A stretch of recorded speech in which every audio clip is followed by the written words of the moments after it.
Welcome to another Realtree today. I'm David Blanton, and what I'm going to show you today is I've got a brand new toy.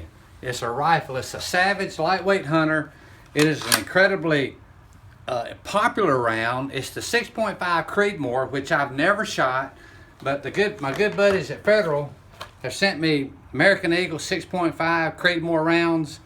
I was told to get, without a doubt, the Game Reaper base and rings from DNZ Products. And it's all in stainless. And to go on top of that is the Nikon ProStaff 5 silver bullet drop compensation, or BDC reticle, 3.5 to 14 by 40.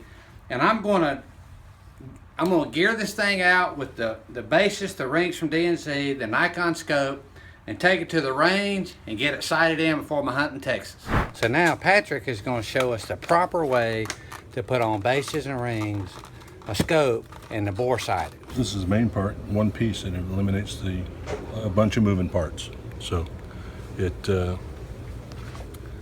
made for specific models. So yeah, it's probably I think one of the best ones out there. And what are some of the most common mistakes that you see people make when they're putting on bases, rings, and a scope? Over tightening, not using a torque wrench, or wrong specs. All have some bearing, I believe, on it. Mm-hmm. But that's very interesting that you said over tightening. I would have never have guessed that. That's the deal right there now. See, I'm learning all kind of things here. I didn't know there were two different types, Loctite, a blue and a red. The blue you can get off with a screwdriver if you need to. The red generally it takes heat. Trust me, if you're trying to put on a scope and rings and get it bore sighted, and you don't have a lot of experience doing that, it always pays to go to people that do it for a living, for sure.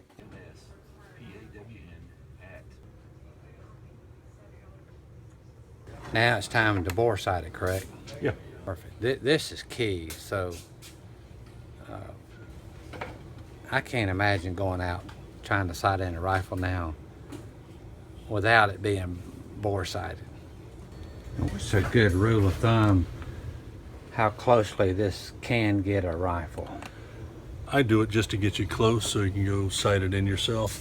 I recommend starting at about 25 yards when I'm done. This will get you on paper, basically. Sure. And then the rest is up to you.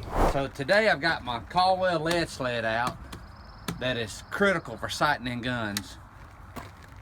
And like Patrick said earlier, the gun is bore sighted in. That's just on paper. So my target, 35 yards there, it should just be on paper right now. So we're going to test it and see where it is. And then I'll back up to 100 even and sight it in. I didn't even touch the box at 35, 40 yards. So I moved the box closer. Well, so at a distance of literally 25 yards, my second shot is way high and left, barely on the box. But at least I know where it is. Now I gotta move it. I'm 8 inches left and 8 inches high. So I'm gonna come down 8 inches. That's 32 clicks. Well, we moved it in the right direction, but not enough, so. We are making a perfect line from the northwest corner of the box in towards the center.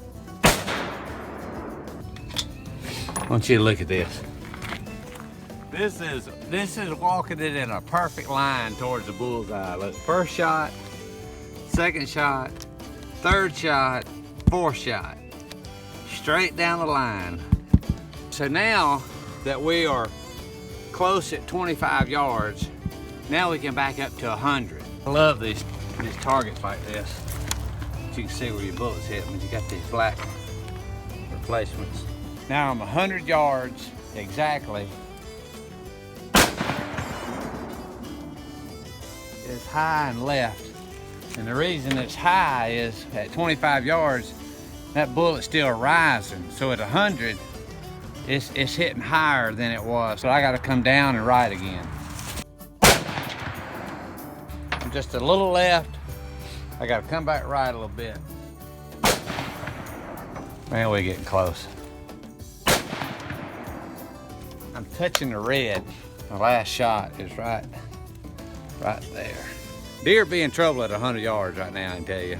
Well, there you have it. We have taken this gun on Realtree today from the part sitting on my desk to getting it bore sighted out to the range and got it sighted in at 100 yards. We're ready to go to Texas. Join us again next week on Realtree Today.